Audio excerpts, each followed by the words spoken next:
I left the city around 9 in the morning.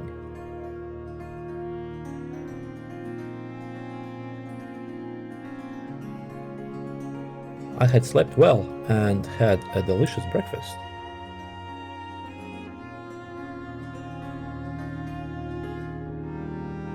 The initial stage moved through some overgrown garden area, and for a moment I felt lost.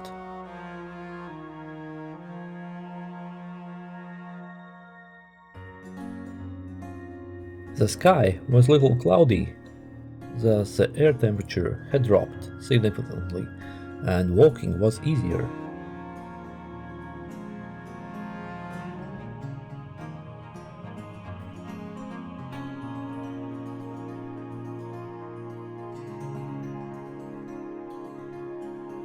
Near the grape fields, I noticed interesting small bags. They were probably intended to scare away animals.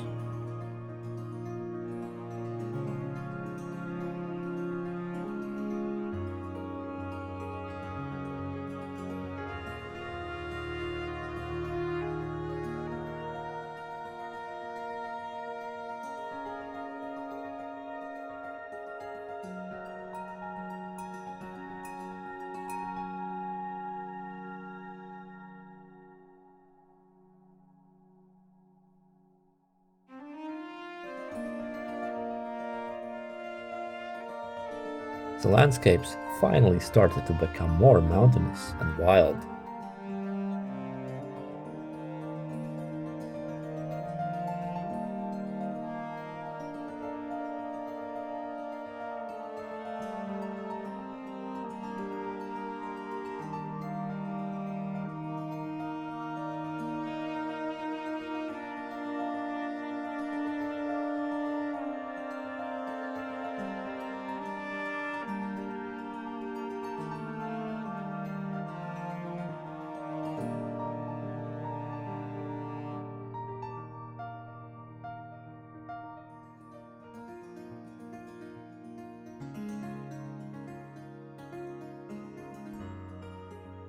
Huge rocks the size of a 3-story house,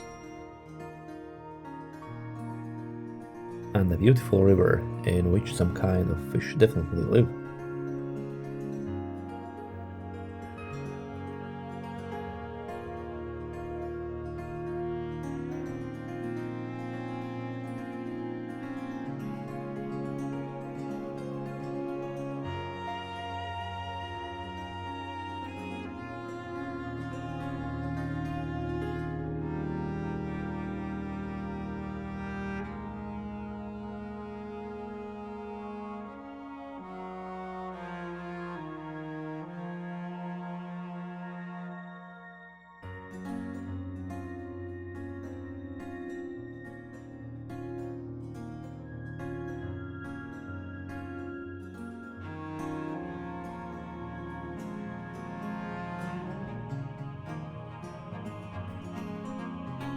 Having found a nice spot by the river, I decided to eat some tangerines, which I had brought a couple of kilos at the shop in Tuchan the day before.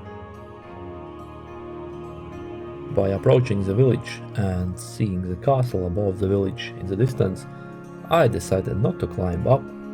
However, the trail planners had other plans, and I dragged my large backpack up the steep hill again. On the third day, while climbing up, I finally started to feel my injured knee. The pain wasn't too bad, so I hoped it would go away.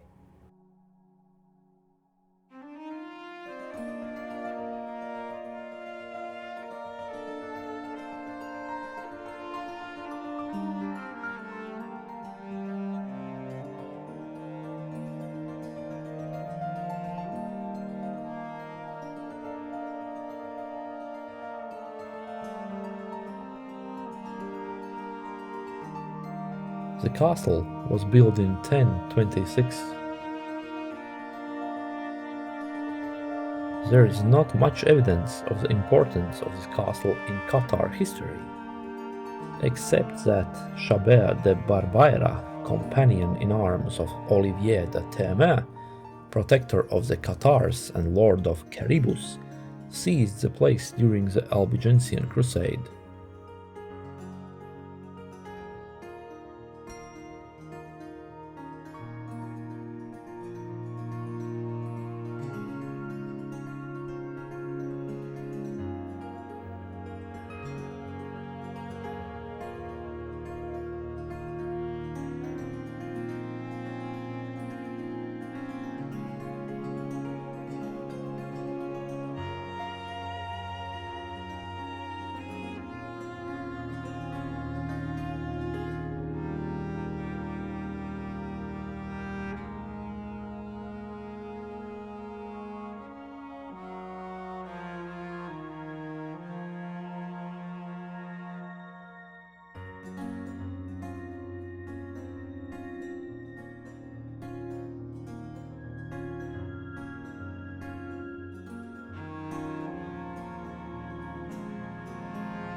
Prior de Molay, only part of the south wall of the nave and the part of the apse of the old chapel dedicated to Saint Martin remain.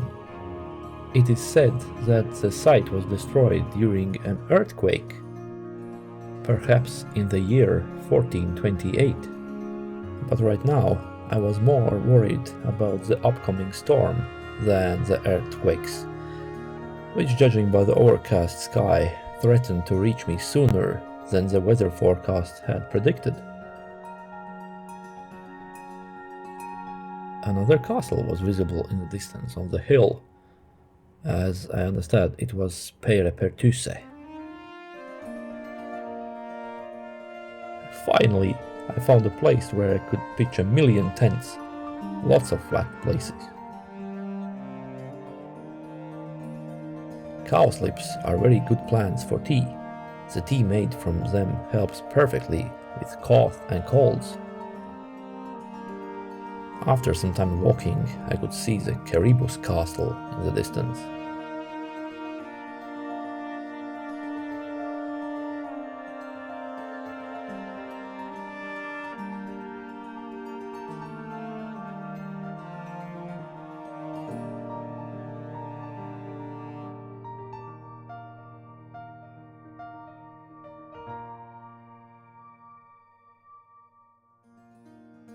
From a distance, it was clear that there would be at least 150-meter climb to the castle. €9 entrance fee. And as a proper tourist, I also bought a magnet to put on the fridge for €4. Pathetic.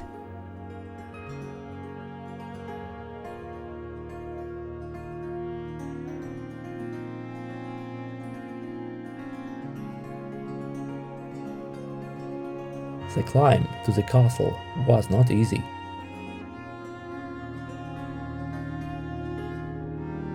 However, the views that opened up outweighed any difficulties and made me forget about the pain in my knee and the fatigue.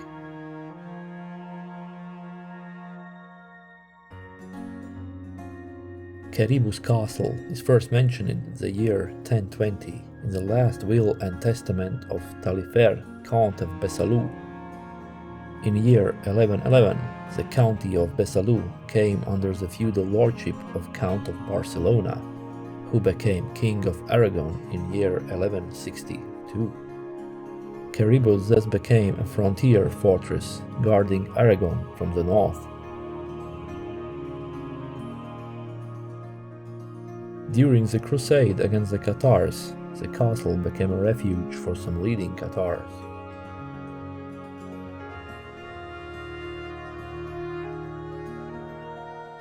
Caribus was the last stronghold to fall into the hands of the northern French Crusaders in year 1255.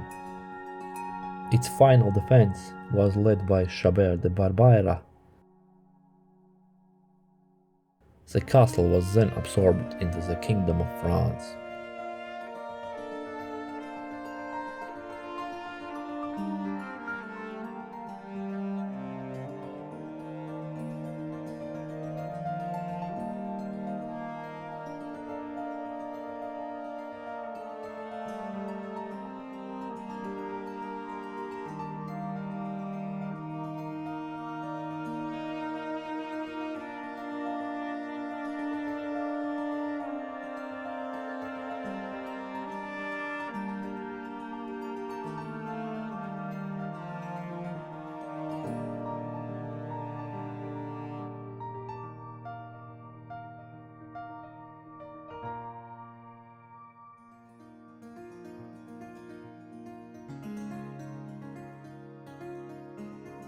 journey had already taken 6 hours and 15 minutes.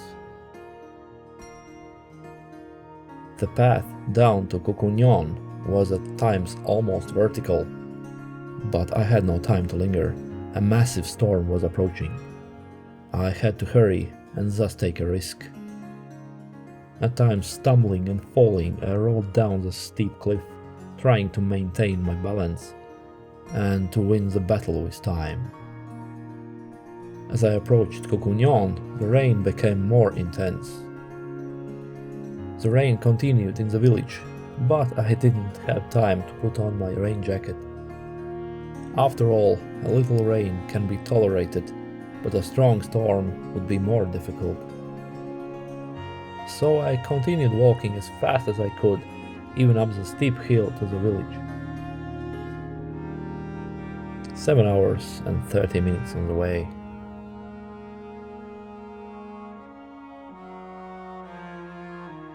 There was also a small shop in the village, where I bought some extremely delicious tangerines.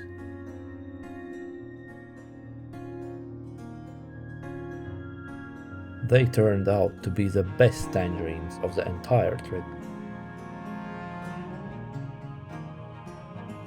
Unfortunately, there was no Coca-Cola Zero in the shop. Running away from the storm, I forgot about visiting the beautiful historical mill in the Tuchan. The sign on the edge of the field about private property made it clear that small flat areas of the land are often used by hikers to set up tents, and the landowners are not happy about it. In the distance, the village of Duilhac-sous-Peyrepertuse was visible, and 300 meters above, Pyrenean castle, which I would have to climb tomorrow. As you see here, even a little rain and water flowing from the hills instantly flood the roads and trails. When I approached the village, I realized that it was located higher than it initially seemed.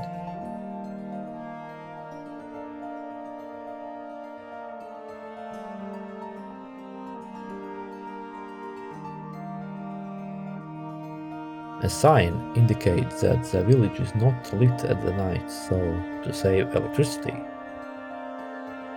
The village is very authentic and historical. The place is very charming, narrow streets and stairs.